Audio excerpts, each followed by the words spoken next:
So I'm in my bedroom that I made, taking another load. I moved to my apartment in town. Uh, it's been about a week now, maybe just a little over. I'm in the apartment. I'm like, oh, where's this thing? And so I get on my iPhone and I put it on my list, and that's the second time. This is the second time I've come up here. First time I had my helper Jess come with me.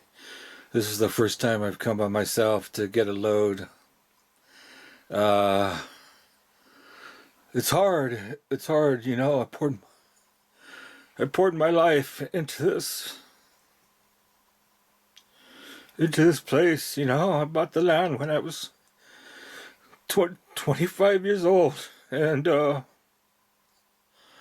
you know, it was just wild land, and about 8 acres, and there was nothing here. You know, I just put everything here. I cleared the land and put a well and a septic, and I started planting fruit trees, and we put electricity, and we cleared the road, and we put this mobile home here, and we put, you know, it just like kept making improvements and more, and started taking volunteers. And this is like non-stop process, you know, just my life work, just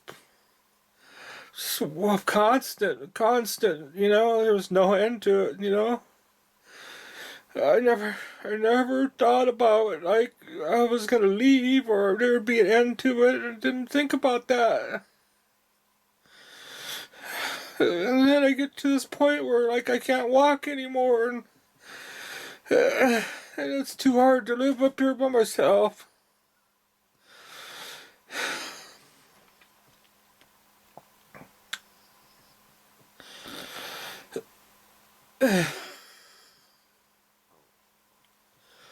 So, you know, I applied for an apartment and it's a long process, and I'm like lucky to get one, and it's nice and it's clean and it's, you know, it's modern, and you know, you push a button and you get heat, and you know, there's no draft, and up here it's like a wood stove, and the house is full of holes and it's all drafty.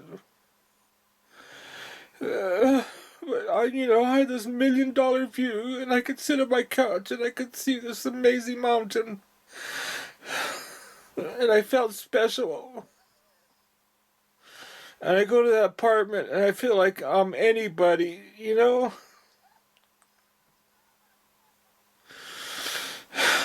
But, you know, my daughter, she needs a place to grow roots. She needs to set down roots, and it's for the best, you know. It's hard. It's hard. It's hard. I just feel like anybody now. You know, I used to feel special living here on this mountain, and now I don't. I just feel like anybody.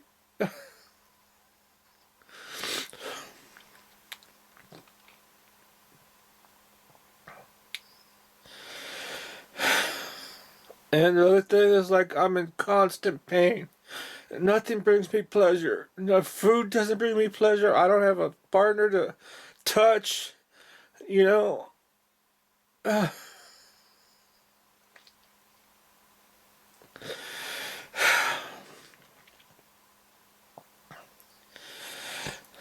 can't walk.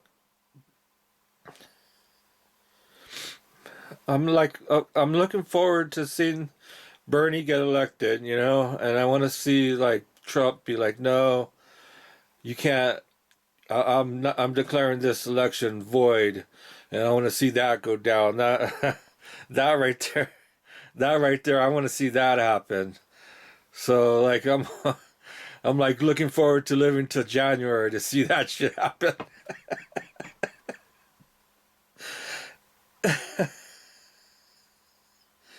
Anyway, here's my view from my bedroom. There's my trusty dog, Nemos. Nemos! Hey! Hey! Hey! Oh, God.